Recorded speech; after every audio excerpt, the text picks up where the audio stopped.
Alors, ce lien apparaît absolument fondamental dans l'histoire de quasiment toutes les nations, mais particulièrement dans l'histoire de la nation française.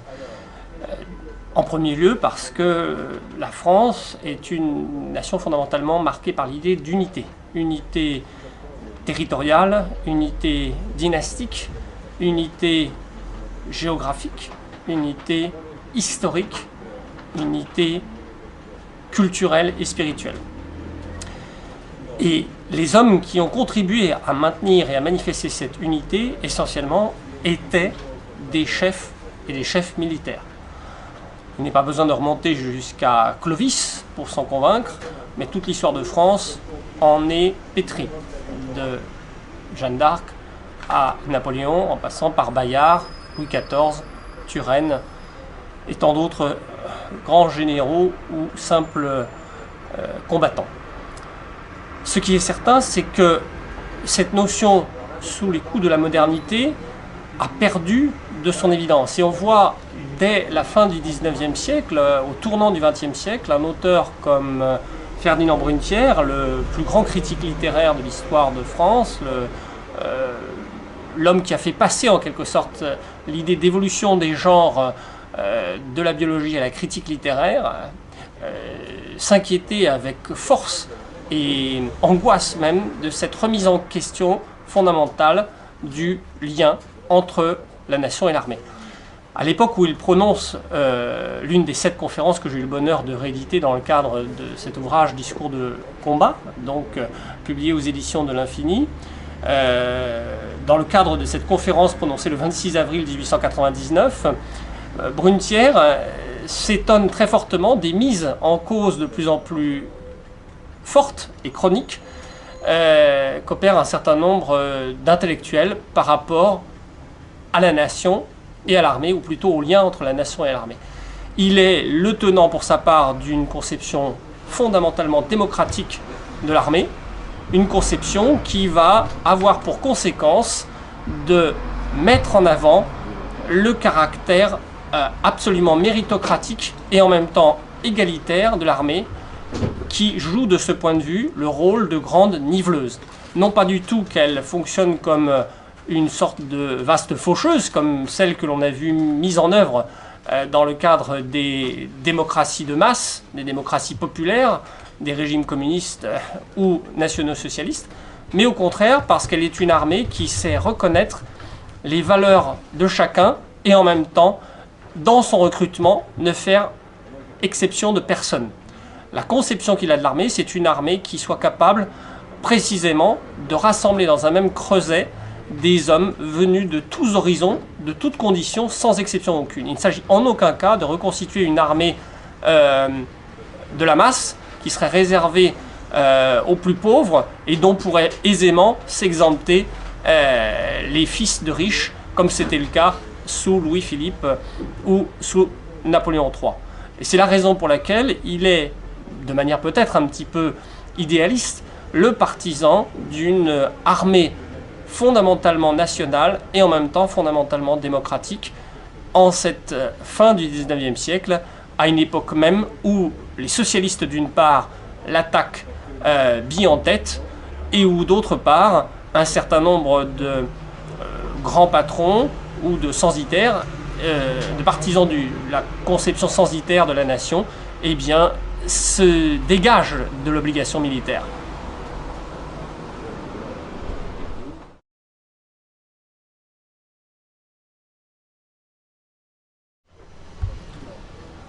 Alors l'analyse de Brunetière est tout à fait remarquable, non seulement parce qu'elle montre le lien de solidarité intrinsèque qui existe entre la France et son armée, entre la tradition française et l'esprit militaire, mais aussi de façon tout à fait prophétique, et en tout cas anticipatrice à l'époque où il la formule, donc à la fin du XIXe siècle, parce qu'il montre combien, contrairement à ce qu'affirment les socialistes qui voient dans l'armée le principal champ d'expansion de l'impérialisme capitaliste, et qui donc n'ont d'obsession que de détruire la chose militaire et de casser l'institution militaire, lui voit au contraire dans l'armée le meilleur rempart précisément contre la propagation de cet esprit mercantile, usuraire, qui est le propre du capitalisme.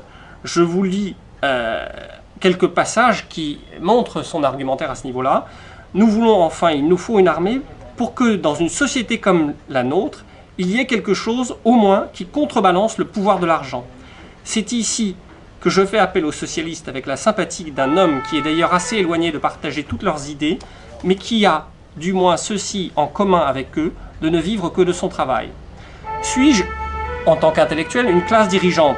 Je n'en sais rien, répond Brunetière.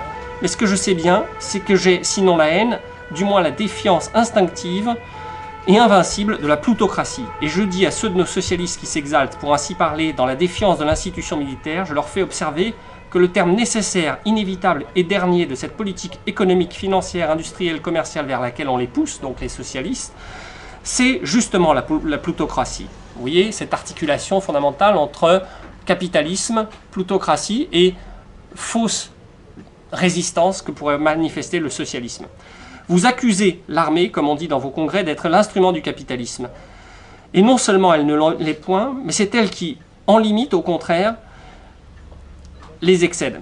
Et dans un temps comme le nôtre, c'est elle, contre la tyrannie matérialiste de l'argent, qui demeure notre principale et presque notre unique sauvegarde. Pourquoi? Parce que l'armée met en avant des codes et des schémas de valeurs qui n'ont rien à voir avec ceux de l'argent.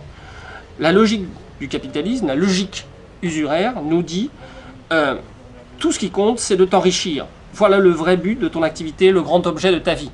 Enrichissez-vous, telle est la loi et les prophètes, dénonçait déjà Marx, pour mieux, en quelque sorte, vitupérer les faux prophètes du capitalisme. N'aie d'égard qu'à ta fortune, sans trop te soucier des moyens par lesquels tu vas l'acquérir, et demeure persuadé que les millions sentent toujours bon.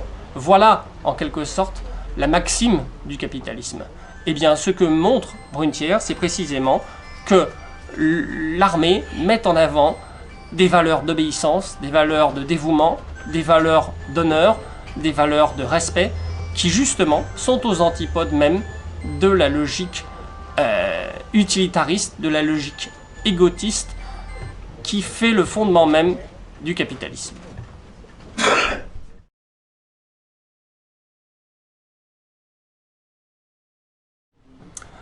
C'est une très vieille histoire, mais si l'on remonte à la genèse même des socialismes, et si l'on regarde ce qui constitue leur corpus, on voit très nettement que l'idée d'unité qui fonde l'accord même, la communion dans l'idée de patrie, est quelque chose qui répugne fondamentalement aux socialistes. Parce que la patrie à laquelle il se rattache, lui, c'est la patrie des prolétaires.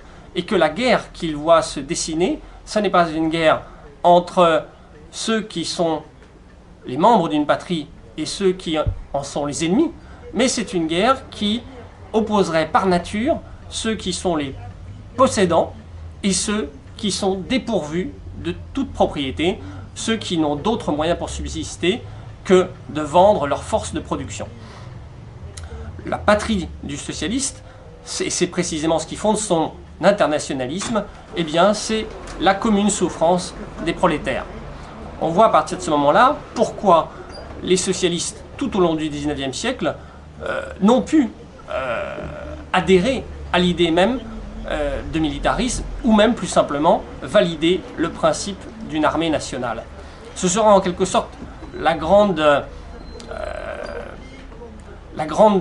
dialectique, le grand tour de passe-passe sophistique d'un Jaurès, que de faire croire que la nation, l'amour de l'armée, est compatible avec la promotion de l'internationalisme socialiste. En réalité, cela n'a été possible, et il faut bien se souvenir à quelle date Jaurès publie ses publications consacrées justement à ce lien entre l'armée et la nation et le peuple. Eh bien cela n'est possible qu'à partir du moment où les socialistes auront en quelque sorte conquis les principaux postes politiques, les principaux axes, les principaux centres de domination, et où dès lors ils auront pu s'assurer en quelque sorte de la neutralité de l'appareil militaire, voire de son inféodation progressive aux idéaux qu'il cherchera à promouvoir. Ce sera tout l'enjeu des grands combats qui se mèneront entre 1880 et 1905 autour du contrôle de l'armée républicaine. Car rien ne faisait plus horreur aux théoriciens socialistes que ces armées de hobereaux ou de petits seigneurs telles qu'elles se développaient en Allemagne et telles qu'elles allaient structurer fondamentalement la Prusse, ou même plus simplement que cette armée de vieux aristocrates attachés à l'idée de loyauté, de service de la nation, nostalgiques de la monarchie, souvent professant une foi catholique sincère, mais qui de ce fait leur apparaissaient comme des ennemis tout désignés de la foi républicaine. Donc à partir de ce moment-là, dans leur esprit, qu'il s'agisse des socialistes allemands, Bebel, Liebknecht ou Marx, ou des socialistes français, Gued, Jaurès, il leur apparaissait impossible d'embrasser en quelque sorte la cause militaire, d'autant que, à leurs yeux, celle-ci empêchait précisément l'affirmation de l'unité prolétarienne et l'avènement de la société sans classe.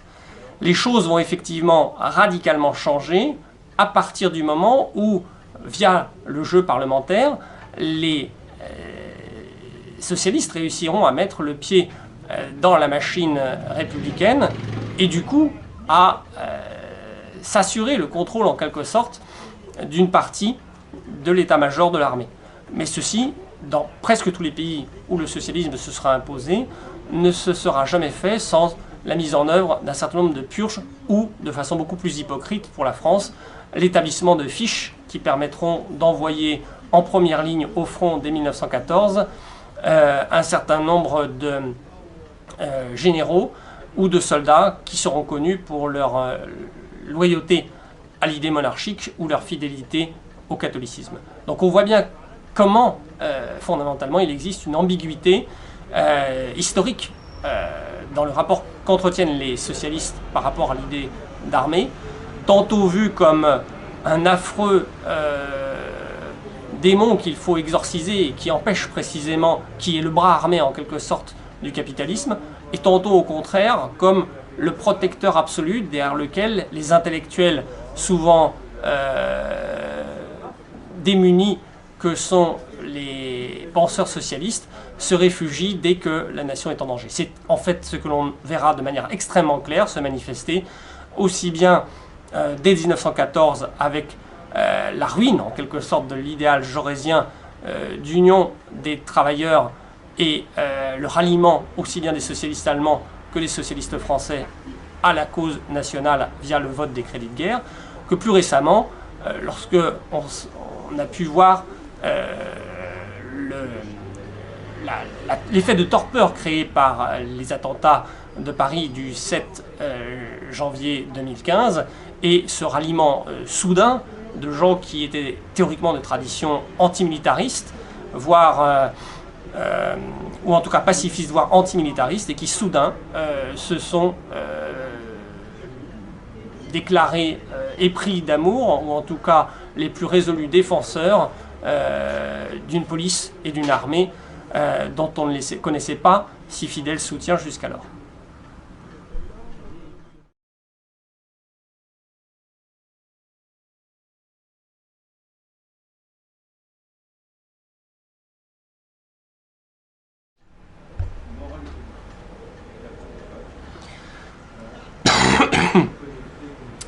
Alors j'ai décidé d'écrire un ouvrage consacré essentiellement à l'école, que j'ai sous-titré, donc j'ai intitulé De l'école et que j'ai sous-titré De sa destruction programmée et des moyens de l'en empêcher, parce que c'est là un sujet qui me tient d'une part tout particulièrement à cœur et que j'ai travaillé dans la durée en tant qu'enseignant, en tant que chercheur depuis plusieurs décennies. Il me semble que la crise de l'école telle qu'elle s'exprime et se déploie en France depuis désormais au moins 3 décennies est l'une des sources les plus manifestes de la crise morale et politique que nous vivons aujourd'hui. J'ai donc cherché dans cet ouvrage, paru donc aux éditions de l'Infini, à comprendre comment et pourquoi cette crise s'était manifestée, quelles en étaient les causes proches et lointaines, et en même temps quels étaient les remèdes que l'on pouvait apporter à cette crise qui n'en finit plus de perdurer et de s'aggraver. Alors, cette crise dépasse de beaucoup le simple cadre administratif ou organisationnel. Il ne s'agit pas simplement d'un problème qui serait lié à la structuration de notre système scolaire ou à la mauvaise gestion de quelques classes ou de quelques professeurs. Bien sûr, l'école est écrasée en quelque sorte par sa masse même. 1 500 000 fonctionnaires, près de 900 000 enseignants, pour des résultats aujourd'hui, tout le monde le constate, toujours plus faibles, avec un nombre de bacheliers en croissance continue depuis les années 70, et pourtant des classements internationaux, classement PISA, classement de Shanghai des universités, qui sont de plus en plus inquiétants, pour ne pas dire alarmants. Il y a donc un problème manifeste dans le fonctionnement de notre institution, mais ce problème dépasse de beaucoup le seul aspect organisationnel.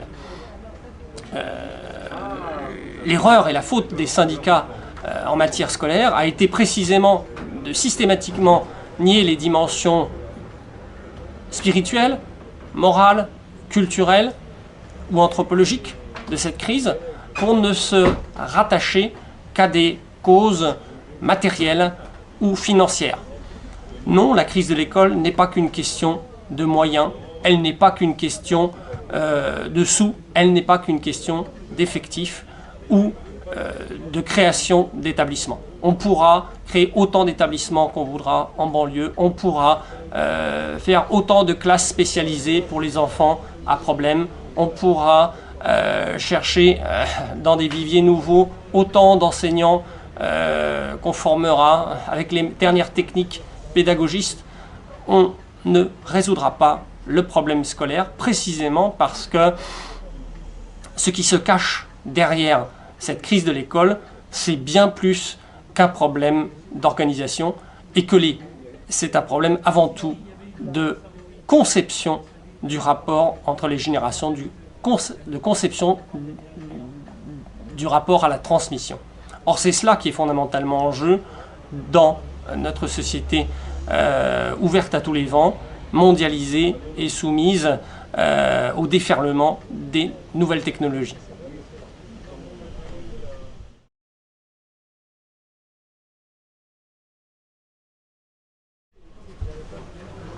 Alors les sources institutionnelles de la crise de l'école, elles sont nombreuses et pour un certain nombre assez facilement identifiables. Les premières, bien évidemment, on peut dire d'une certaine manière, c'est précisément d'abord et avant tout le désintérêt politique pour la chose éducative. Contrairement à ce que l'on pense, et en proportion inverse en quelque sorte de l'augmentation sans fin du budget de l'éducation nationale, les années 70, 80, 90 ont été marquées par un effondrement de la réflexion sur la question éducative et par la mise en exergue d'un certain nombre de pseudo-penseurs qui n'ont fait qu'aggraver la situation et que compliquer en quelque sorte le débat. Le choix des mots lui-même est déjà révélateur. L'abandon même du principe de l'instruction publique était déjà à lui seul un révélateur. Il était la marque d'un renoncement de l'État à cette mission première et simple qui s'appelait la mission d'instruire. Or, lorsque l'on a prétendu substituer à l'instruction, qui est une transmission de savoirs fondamentaux et de codes permettant de vivre et d'assumer sa condition d'homme et de citoyen libre, lorsqu'on a préféré substituer à cette mission celle d'éducation nationale, on a fait deux choses. D'une part, on a rompu le lien fondamental qui s'était établi plus ou moins explicitement entre les parents et l'État et par lequel les parents conservaient d'autorité le magistère éducatif, mais le déléguaient de manière secondaire et temporaire à l'instituteur. Et d'autre part, on a érigé l'État en un tout à la fois une sorte de super magistraux et de Big Brother chargés de régir et de former les comportements de l'individu du berceau jusqu'à la mort.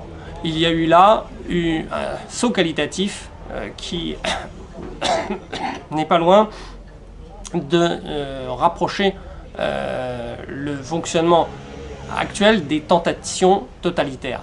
Or, on n'a pas mesuré suffisamment à quel point ce glissement sémantique cachait en réalité un véritable séisme philosophique et intellectuel.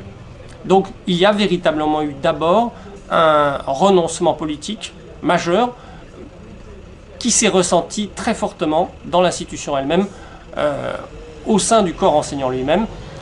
Cette transition s'opérant de multiples manières, à travers le déclassement complet du corps enseignant et sa déconsidération tout à la fois économique et sociale, mais aussi à travers sa perte de prestige moral, ce qui est beaucoup plus grave.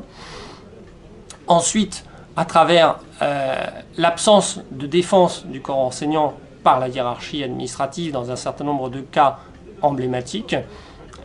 Et enfin, à travers la réduction même du statut d'enseignant, d'instituteur ou de professeur d'université à celui extrêmement finalement prosaïque de prof.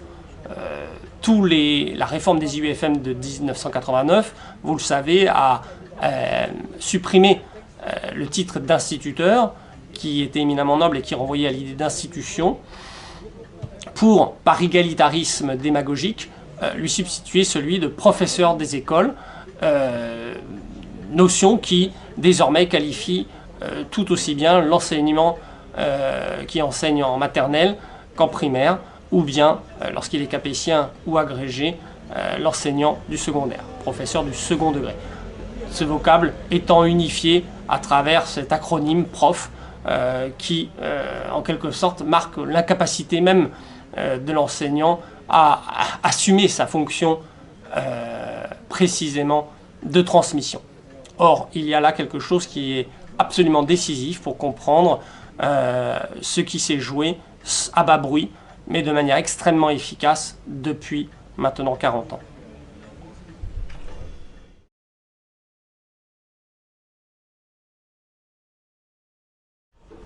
Elles sont là aussi nombreuses et relativement aisées à identifier. Je les ai en tout cas pour une large part décortiquées dans mon ouvrage de l'école, paru donc aux éditions de l'Infini.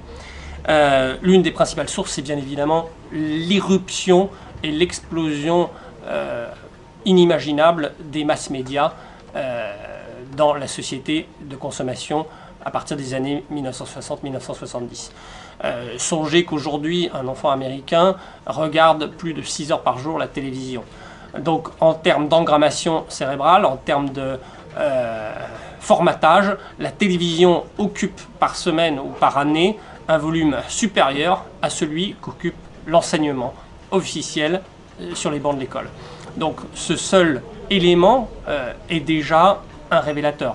Ensuite, on a eu une adaptation même des comportements à ces schémas télévisuels dominants, avec tous les habitus qui vont avec. Lorsque les élèves sont à la récréation, ils ne parlent pas de leur dernière lecture ou du dernier renseignement qu'ils viennent de recevoir. Ils parlent de la dernière série qu'ils ont vue la veille ou du dernier film qu'ils vont aller voir ou le lendemain.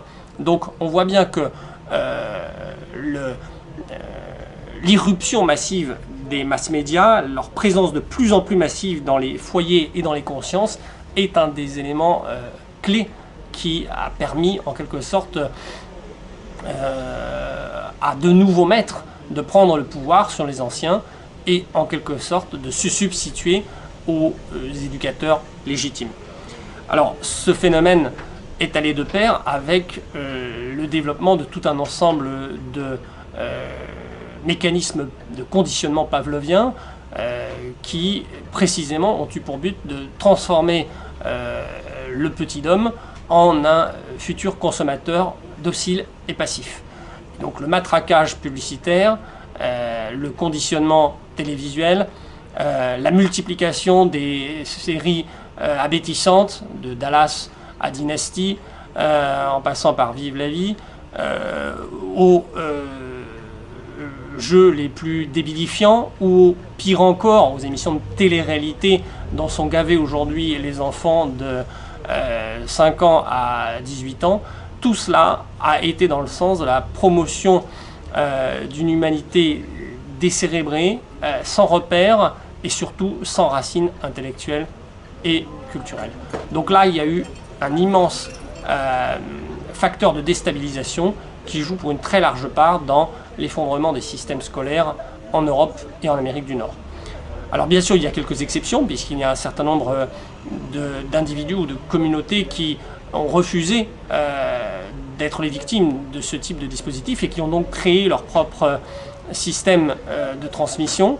Mais précisément, lorsqu'on les étudie de près, on s'aperçoit qu'elles fonctionnent selon des codes et des schémas qui sont extrêmement éloignés, pour ne pas dire radicalement opposés à ceux qui sont promus par les médias dominants. L'autre grand facteur culturel qui explique, à la fois culturel et anthropologique, l'effondrement du système scolaire, c'est bien évidemment la déstructuration de la famille. À partir du moment où on a tué le père, en quelque sorte, où on en a rendu, si ce n'est impossible, du moins de plus en plus difficile l'exercice de la paternité, il est évident que le modèle même tout à la fois de la transmission et de cette verticalisation des rapports hiérarchiques entre les individus a disparu. Et du coup, l'autorité naturelle que l'enfant doit au maître a disparu de son côté. Donc il y a un lien manifeste entre l'effacement du père de la conscience occidentale et l'effondrement du système scolaire au XXe et au XXIe siècle, à partir, disons, des années 70.